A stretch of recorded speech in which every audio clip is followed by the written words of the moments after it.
చూడండి ఫ్రెండ్స్, ఇలా అయితే తయారు చేశాను అన్నమాట.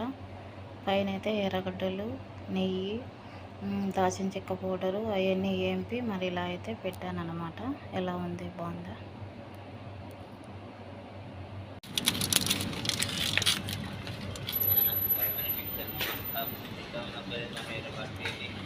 చూడండి ఫ్రెండ్స్, ఇవైతే మా అయ్యానమాట. కార్లు మా అంటే కోయటోళ్ళు ఇవ్వండి, ఇవన్నీ అయ్యాను. ఎలా ఉన్నాయి చూడండి. ఈ 4 కార్లు వచ్చి మా కోయటోళ్ళు, మా సారోళ్ళు. ఇది బయట అనమాట, ఇది పక్కింటి వాళ్ళది పైన. చూడండి ఎన్ని కార్లే అనమాట. నేను పక్కింటికి అయితే ఈయన పోతున్నాను. ఇది రోడ్డు, ఎన్ని కార్లు అదా ఇస్తున్నారు.